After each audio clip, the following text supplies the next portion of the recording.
están? Yo soy Patruc de Viveros Los Abuelos. El día de hoy te traigo chuladita de planta que, bueno, vamos a ver.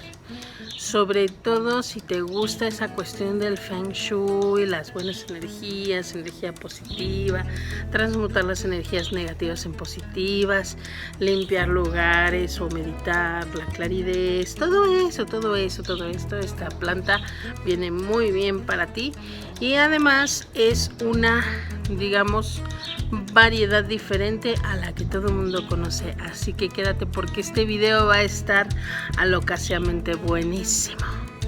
Así es, el día de hoy vamos a hablar de la oreja de elefante, también conocida como alocasia, pero no vamos a hablar de esta alocasia que todo el mundo conoce. Miren, estas son las otras hojas elegantes que yo les comento, la cual su textura es brillosita. Y la que estamos viendo pues no es brillosa. No. Vamos a hablar de una oreja de elefante, una variedad diferente a la que todo el mundo se lleva, que es esa brillosita que les acabo de mostrar. Es una variedad, digamos, como, pues no es aterciopelada, sino es como una hoja opaca. Es decir, que no tiene ese brillo, pero tiene esa misma cualidad de hoja, que son enormes, son elegantes, son maravillosamente lindas. Entonces, bueno, vamos a ver esa variedad que pues, digamos, todo el mundo dice, es que esa no es hoja elegante. Sí es hoja elegante, te aseguro que sí es, pero vamos a conocerla un poco. Fíjense que la hoja elegante existen 50 especies diferentes, que las vamos a ir viendo a través de estos videos, porque sí son, digamos, muy hermosas. Unas llegan a medir 2-3 metros, otras no se dan tan grandes, pero todas tienen ahora sí que su chulada, su belleza, ¿no? Entonces las vamos a ir viendo.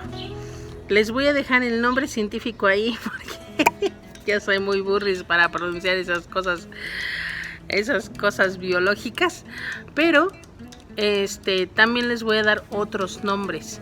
Fíjense que estas plantitas también se conocen como oreja de elefante, la conocen como colomo, que bueno, esta especie es oreja de elefante colomo. También la conocen como mafafa, paquelite, capote, otoe, rejalar. Pero bueno, hay muchos otros nombres. Déjanos ahí en los comentarios de qué país eres, cuál de estos nombres utilizas para esta plantita, y con mucho gusto así nos informamos todos y estaremos mucho más enriquecidos en este asunto de las plantitas. Estas plantitas de la que estoy hablando es esta, se las voy a mostrar. Es una oreja de elefante y como pueden ustedes notar, tiene sus menas muy marcadas como un color alimonado, pero su hoja no tiene brillo, es totalmente opaca. Es por ello que dentro del nombre se le conoce como colomo, oreja de elefante colomo. Otra característica de esta es que igual crecen muchísimo, crecen hasta 2 metros del tamaño de la hoja. Claro, en suelo o en materas o macetas muy grandes. Pero tiene esta característica de la pruina que protege sus tallos. Si ustedes se los va a acercar, vean cómo tiene esta cuestión blanquecina. Cuando yo esto no debería de hacerlo, pero vean cómo al pasar el dedo pues le quitamos eso. Ya habíamos hablado con anterioridad sobre la pruina, y la pruina pues protege a la planta de ciertas especies, como yo que acabo de tocar. No, pero más bien de las plagas o algunos animales, para que no accedan tan fácilmente a la savia de estas plantitas, que bueno, más adelante hablaremos de las enfermedades y de las plagas que las atacan, y precisamente por eso tienen esta cualidad. También, bueno, algo que las caracteriza mucho sobre su forma no brillosa es que también las protege mucho del polvo y las protege también de otras cosas. Por ejemplo, yo voy a esto actúa como un repelente. Fíjense, voy a poner aquí la plantita, permítanme, y la hoja quieta, y le voy a atomizar agua. Vean cómo repele totalmente el agua, no queda gotita.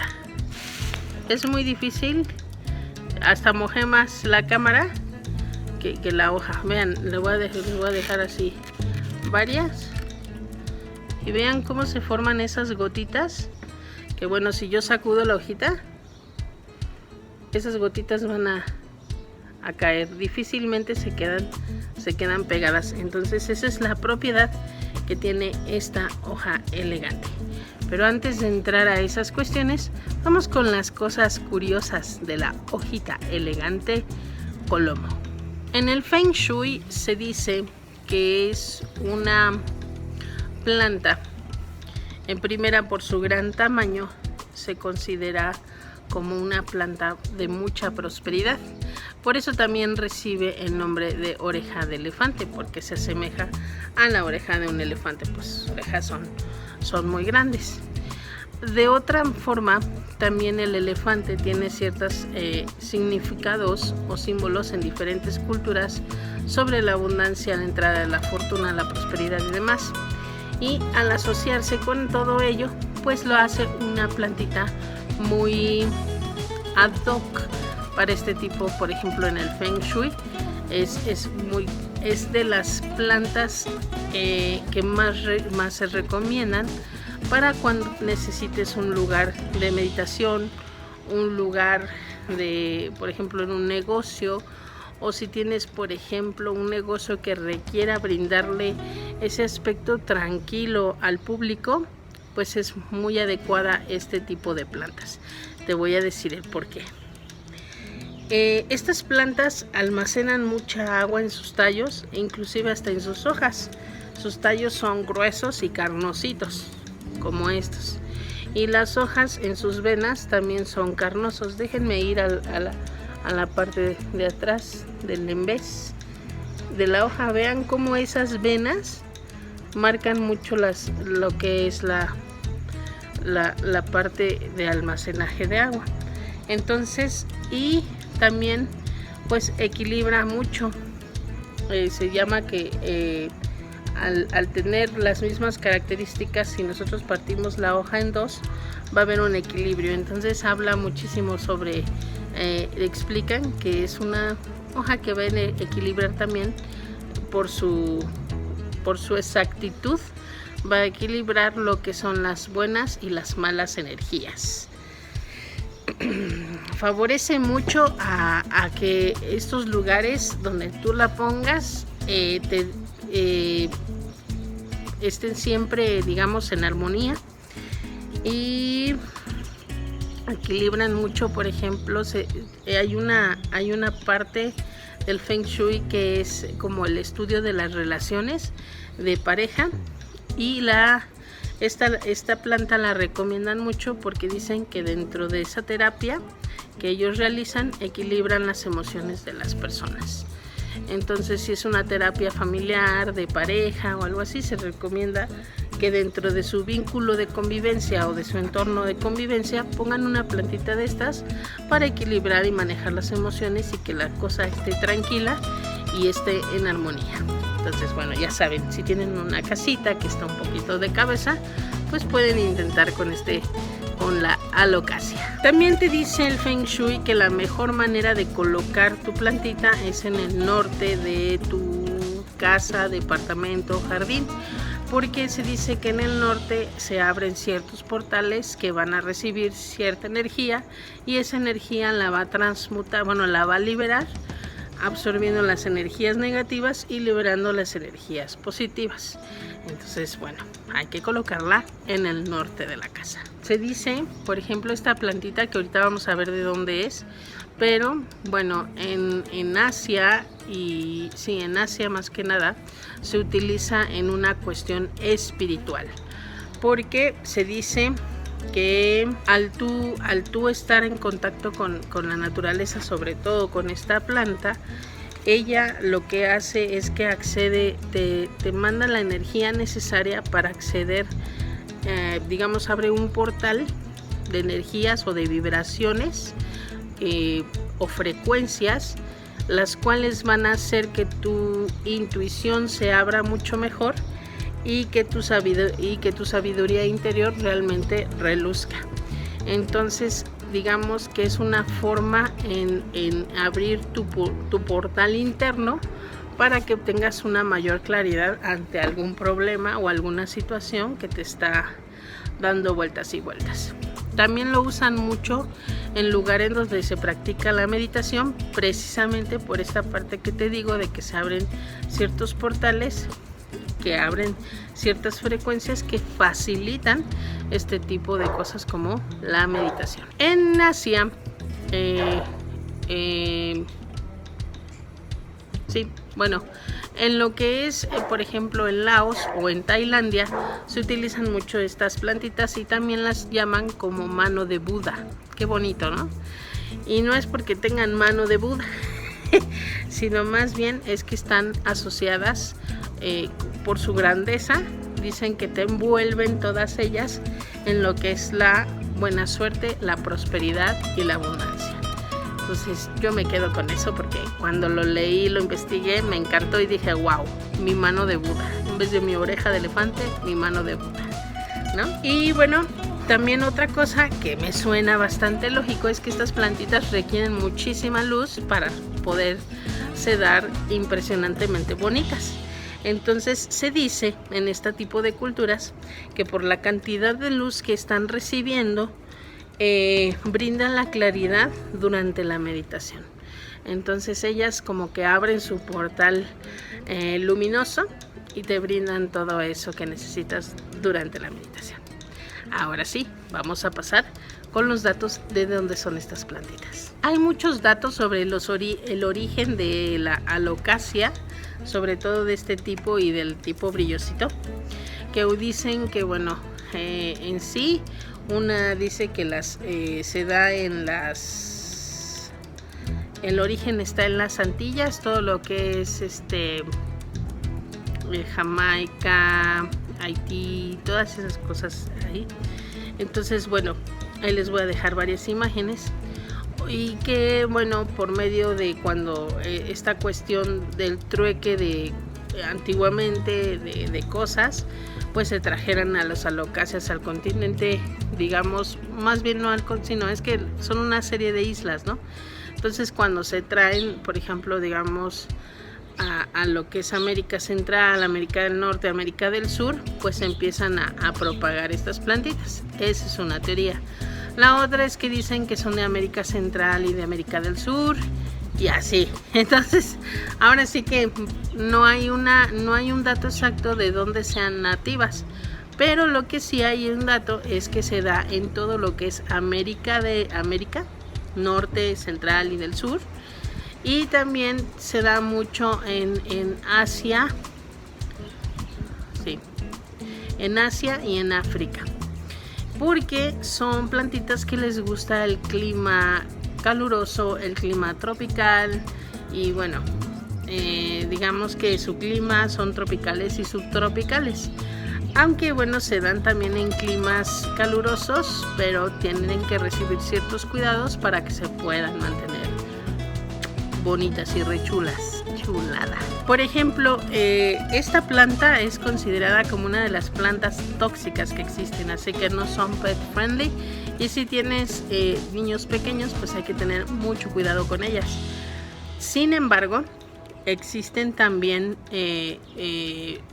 ciertas particularidades que la hacen una plantita medicinal, y en algunas ocasiones, en algunas culturas, por ejemplo en África, se ha comprobado que su raíz se utiliza para hacer digamos, algo que se llama fufu, que es una especie como de tofu, y tofu, digamos, es como queso de soya, y bueno, su raíz en este caso es, se machaca y lleva cierto proceso, que no sé cuál sea, ignoro, pero se llega a consumir.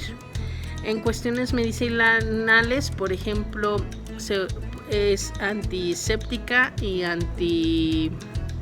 antiinflamatoria. No es que se consuman sus hojas o sus tallos, sino que, por ejemplo, hay ciertas culturas, por ejemplo, que utilizan cuando hay una picadura de alguna víbora o de algún animal venenosa, cortan la hoja, la calientan a cierta temperatura y con eso envuelven la parte del cuerpo que picó, y eso no sé qué reacción tenga, que va inhibiendo el veneno de la picadura, pero estoy comentando nada más, ahora sí que los procesos, pero no es exactamente, así que por favor vayan con un herbolario o con una persona indicada que si quieren hacer estas cosas, bueno, que realmente sepan, ¿no? Porque sí advierto, es una planta tóxica,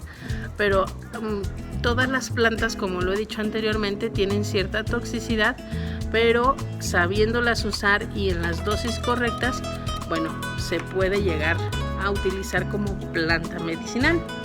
Tiene muchas propiedades, amigos, porque bueno, se puede usar para torceduras, para heridas, piquetes, inclusive se han hecho estudios de esta planta para contrarrestar los ataques epilépticos, para curar el espanto. Si no sabes en tu país qué es curar el espanto, digamos que cuando recibes un susto muy fuerte, lo primero que te dicen, no comas nada, no tomes nada y demás. A eso se le dice curar el espanto, o sea que recibiste un susto muy fuerte y con esto te curan. ¿Cómo lo hacen? No lo sé. Pero bueno, son algunos beneficios que tiene.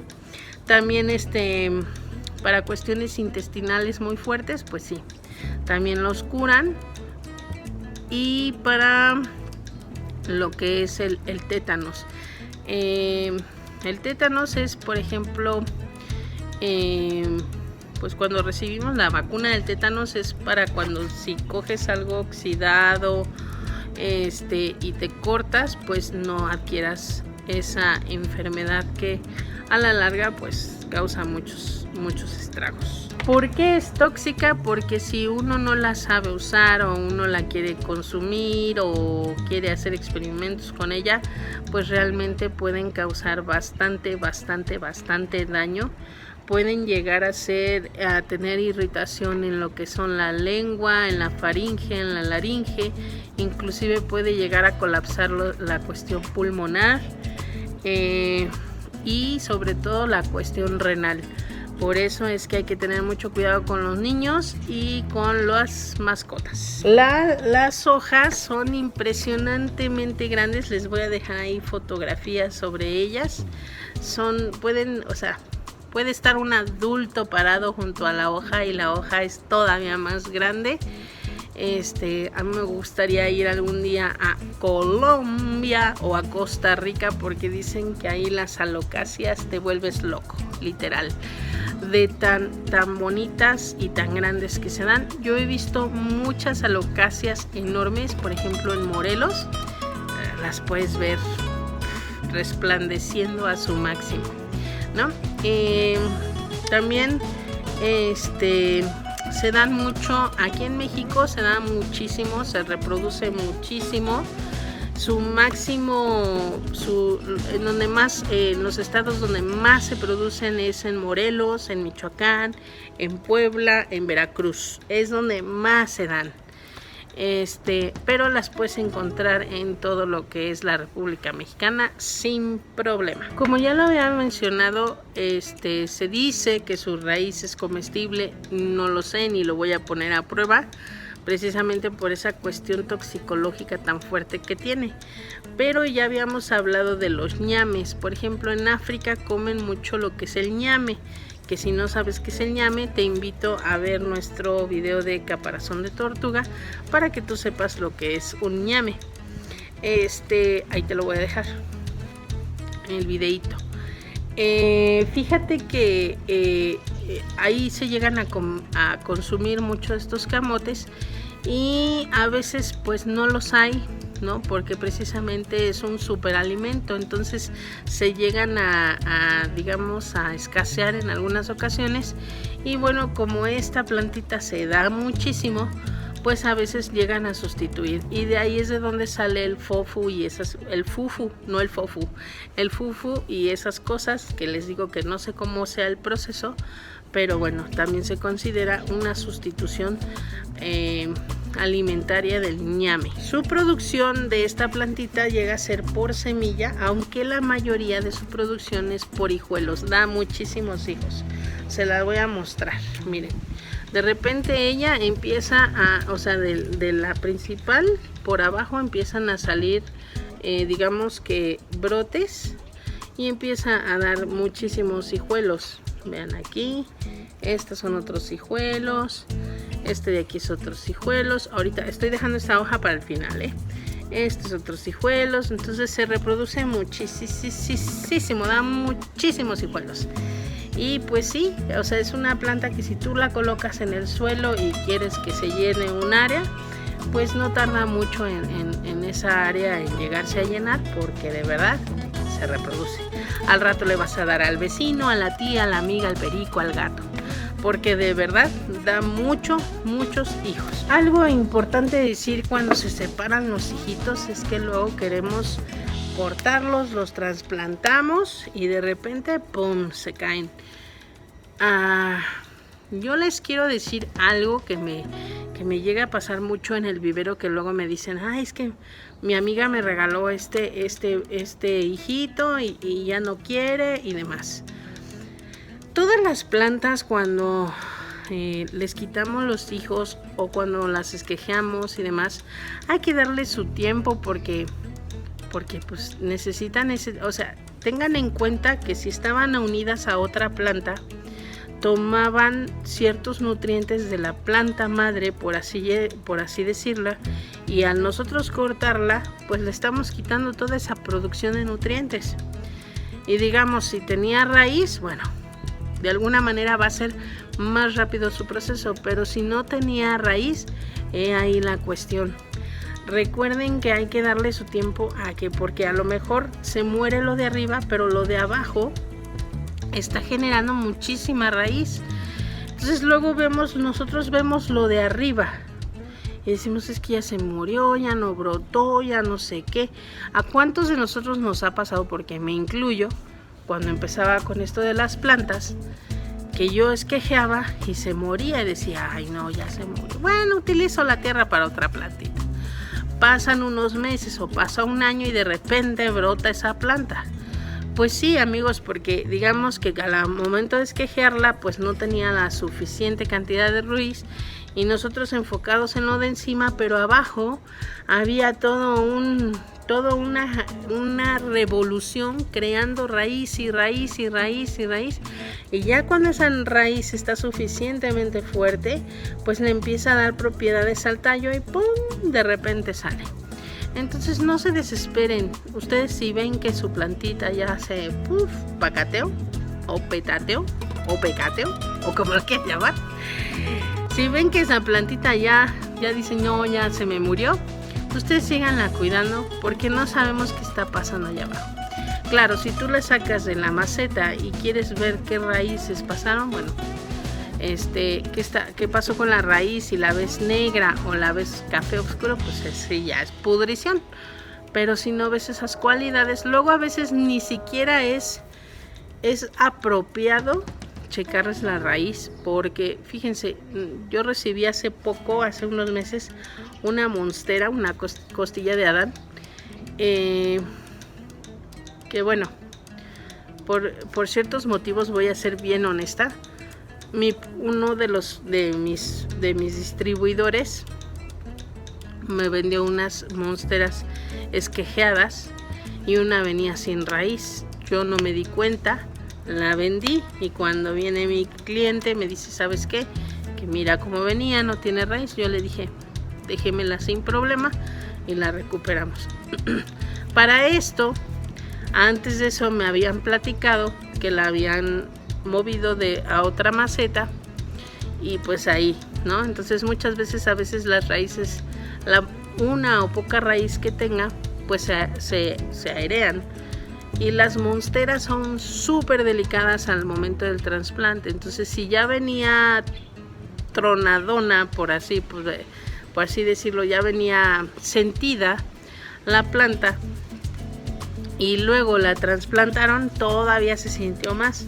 Entonces yo le dije, déjemela, no hay ningún problema. La volví a trasplantar con puro humus de lombriz para que reviviera, y sí revivió. Tardó como 2 meses en volver a dar hojas y demás, o como un mes, no, fueron 2 meses, y ya después ya la regresamos a su dueño. Obviamente yo le repuse la planta mientras se reponía, entonces fue como un combo 2x1, así. Pero pues sí, eso pasó. Entonces denle tiempo al tiempo y poquito a poco te van a ir dando tus plantitas, pero no te desesperéis. Digamos que la otra modo de reproducción es por semilla, pero híjole, es que sí tardan en florear las alocáceas. Digamos que cada vez que florean, ellas dan una bráctea. ¿Se acuerdan de la cuna de Moisés? Pues es muy similar. De todas maneras, ahí les voy a dejar una foto. Nada más que este es color, como la bráctea que ella da es como color cremita. Bueno, ahí les voy a dejar la foto. Y de ahí sale un ápice, que es como un elotillo. Y cuando este se seca, de ahí vienen las semillas. Y sí, o sea, de ahí ya cuando se seca, pues tú lo quitas, lo retiras y ya empiezas a reproducirlas sin problema. Pero es mucho más lenta la reproducción por semilla, obviamente, porque en primera no está floreando cada año, sino sí tarda bastante en florear. Y la otra es que, digamos, ella es muy reproductiva con hijuelos, entonces pues vas a tener muchísima reproducción. Forma de abonarla, digamos que es una planta que no necesita abonarse mucho, porque por lo mismo se reproduce mucho. Pero si quieres que tu planta esté con buena coloración, que no la ataquen plagas, que no la ataquen enfermedades, porque decirles que cuando una planta es atacada, la mayoría por plagas o por alguna enfermedad, es porque tiene pocos nutrientes, no tiene el porcentaje nutricional, por así decirlo, para defenderse de esas plagas y demás. Entonces es bueno abonarla una vez al año, no más. Sobre todo puede ser finales de invierno o primavera-verano. En la época del año que tú gustes, que sea finales de invierno o primavera-verano.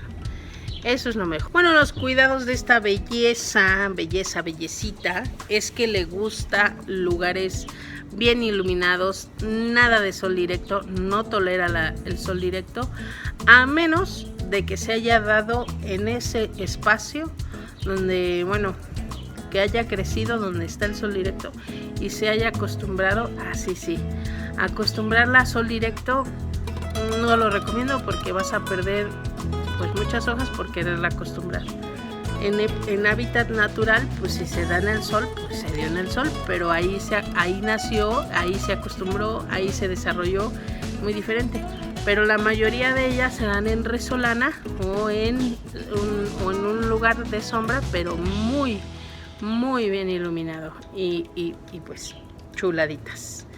También el riego debe de ser moderado. Las hojas elegantes por lo general se riegan con bastante agua una vez por semana, si no es época de calor, y si es época de calor, 2 veces por semana moderada, con agua moderada.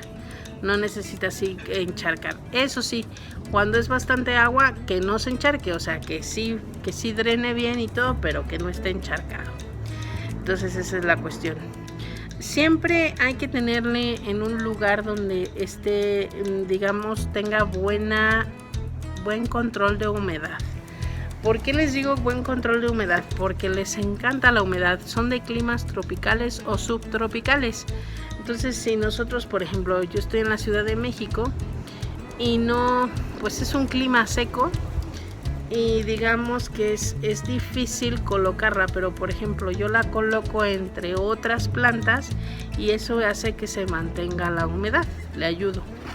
Entonces sí, en el exterior. En el interior es otra cuestión, porque en el interior pues tengo que pulverizarla por lo menos una vez al día para que se mantenga. Y, o sea, la plantita se mantiene bien, pero que se mantenga correctamente sin recibir quemaduras en las hojitas, porque luego las orillas se empiezan como a quemar. Déjenme ver, pero creo que esta no es el caso, es que las tengo en exterior. Pero las orillas, miren, por ejemplo aquí, eso que ustedes ven, no es hongo ni nada, simplemente que sí está un poquito seco el ambiente, entonces hay que atomizar para que no comience a recibir esas quemaduras en las orillas de las hojitas. Las cicatrices en las hojas son problemas de varias cosas. Puede ser de alguna enfermedad, puede ser problemas de que les haya dado sol directo y estaban acostumbradas a la resolana. Eso por lo general suele pasar cuando están debajo de un árbol y de repente podan el árbol y se olvidan de lo que está abajo y de repente ¡pum! Sol directo y bye, ¿no? Entonces sí, esa es la cuestión de a veces tenerlos debajo de los árboles, porque cuando es necesario podarlos, pues esa sombra bonita que ellas recibían, pues entonces ahí vienen que las quemaduras y se está poniendo fea y todo lo demás. Otro problema es las hojas amarillas. Las hojas amarillas se pueden dar por exceso de riego o también un problema de raíz, que la raíz esté precisamente por el exceso de riego se esté pudriendo. Por ejemplo, yo les dije, esta hoja la estoy dejando para el final. Cuando nosotros vemos hojas amarillas, son hojas, son muchas hojas. Estoy hablando de más de 5 hojas amarillas, porque si es una planta grande y tiene 3 hojas amarillas de las de abajo, de la parte inferior, pues quiere decir que esa hoja ya cumplió su ciclo. De hecho, cuando cumplen su ciclo, miren, se empieza como a chupar el tallito y estas empiezan a morir. Entonces, bueno, lo que hay que hacer es agarrar unas tijeritas y hacer un corte aquí. A ver si... Ay, no quiero cortar. Así. A lo mejor no se vio, pero ahorita se los acerco. Miren, ahí es el corte. Si quieren más abajo, porque luego pasa esto, pero yo me espero a que tengan esto y a esto lo puedo jalar. Ya que se seca por completo, lo puedo jalar y se ve limpio. Miren, todavía no seca, pero lo puedo cortar más abajito. Ahí está. Entonces, bueno, pues esa es la cuestión. Entonces, bueno, esos son los cuidados. ¿Qué enfermedades las atacan? Digamos, vamos por las plagas. ¿Qué plagas las atacan? Los ácaros. Los ácaros son una cuestión de que se pegan a unas puntitas, ahí te las voy a dejar, y se pegan a las hojas o a los tallos y son chupadores. Empiezan a chupar la savia. Lo mismo es la araña roja, empiezas a ver como unas telarañas grises, Pero la araña roja, amigos, se da en cuestiones cuando no las regamos. Cuando no las regamos o no las mantenemos en un lugar húmedo. Porque la araña roja se da en cuestión de lugares secos. Entonces en un lugar húmedo no vas a ver araña roja. Y ya lo había platicado en videos anteriores, la araña roja no siempre es roja, o sea, hay de muchos colores, pero más bien no es que sean de diferentes colores, sino dependiendo la edad de la araña, pues va cambiando su coloración. Esa es la cuestión. Los pulgones también la atacan, pero suele ser atacada cuando florea. Es muy raro que el pulgón la ataque cuando no está floreando, porque los pulgones y las flores son uno mismo. Entonces esa es la cuestión que hay. Pero bueno, con plaguicidas, cualquiera de esas 3 plagas, sin problema. Las enfermedades, hay una enfermedad, por ejemplo, el oidio, que es como un algodoncillo blanco, ese con fungicida, todos con fungicidas. Ese lo atomizas en cuanto lo veas, le haces su tratamiento según las especificaciones que vengan en el fungicida, y lo puedes atacar de manera muy sencilla, y ya nada más enjuagas la hoja y listo, no hay malla. La roya, por ejemplo, la roya si te deja marcas muy feas, porque te deja unos puntitos anaranjaditos y son como colonias. Ahí te voy a dejar una foto. Entonces, fungicida. Esa hoja ya no se va a recuperar, pero va a evitar que las hojas nuevas saquen o salgan o se infecten de roya. Otra es el moho negro, que ese, bueno, se va a dar en el suelo, en el sustrato, y lo que va a hacer es que va a atacar al tallo y se va a convertir en algo que es irreversible, llamado botrytis. Y de ahí sí ya no con ningún fungicida. Entonces, bueno, luego suele pasar que las agarras del tallo o algo, las quieres mover y se cortan. Entonces, bueno, eso ya venía ahí una cuestión de moho negro o botrytis. Otra enfermedad, y digamos enfermedad entre comillas, de la alocasia y de todas las alocasias, es que a veces las raíces se empiezan a salir del sustrato. Eso es más bien una planta pidiendo auxilio, amigos, porque quiere decir varias cosas: que a lo mejor el suelo esté muy compactado y no tenga aireación. Si tú la ves ya que está súper apelmazado, pues lo mejor es aflojar y hacerle un cambio de sustrato, a lo mejor agregarle o renovación de sustrato. Puedes usar esa misma tierra y renovarla con fertilizante orgánico, con humus de lombriz, con tepujal, tezontle, un montón de cosas, carbón activo y demás, y bueno, así, y volverla a enterrar y cubrir por completo sus raíces. La otra es que también puede haber mucha raíz y ella está pidiendo así como: ya no quepo y me estoy saliendo de esta maceta, y se salen. Luego a veces tú mueves las macetas y nada más ves a tu alocasia que se cae, pues es porque se salió, porque ya no cabía. Entonces esa es la cuestión, que sí hay que tener cuidado con cuando tú las ves que las raíces empiezan a salir, te están pidiendo ayuda de que o no caben, o el suelo ya no es el apropiado, o está muy apelmazado. Entonces checa esa cuestión, porque también si se apelmaza el suelo y por ejemplo digamos que es un día muy caluroso, el suelo se va a calentar muchísimo y vienen problemas de raíces. Entonces así también aprendemos a que nuestras plantas están pidiendo auxilio. Y bueno, amigos, pues realmente eso sería todo, pero les quiero presumir mi alocasia. Les quiero presumir mi hoja elegante, mi mano de Buda, o como ustedes lo quieran llamar, Colomo, ¿vale? Esta variedad. Yo no la tengo tan grande porque la tengo en maceta. Me gustaría pasarla a suelo, pero es una cuestión complicada. Porque ya no quepo.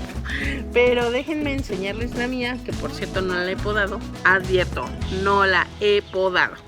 Pero les voy a enseñar mi alocasia. Permítanme. Y pues miren, amigos, esta es mi alocasia. Realmente vean el tamaño de mi mano. Apenas cubre la puntita de la hoja. y todo lo demás, ¿no? Pero vean nada más qué chulada, la verdad. Y aquí abajito, déjenme alzar la maceta. Aquí abajito tiene muchísimos, pero muchísimos. Miren, todos los higos que tiene ahí abajo. Realmente es, vean, a ver si puedo quitar. ¿Cómo le hacemos? Vean, ahí están todos los hijillos. Entonces, la verdad es que es una chulada de plantita. Y pues eso es todo, amigos. Si te gustó el video y tienes una personita que tiene este tipo de alocasia o que le encantan las alocasias y no conoce esta, que es la alocasia opaca colomo, pues mándale este videón para que se entere. Miren, esto es lo que yo les decía, que luego la sequía del ambiente pues se van haciendo estas manchitas. Ajá. Pero bueno, pues cuídense mucho. Yo soy Patruk y suscríbete, dale like, comparte el video y nos estamos viendo en otro video más. Bye bye.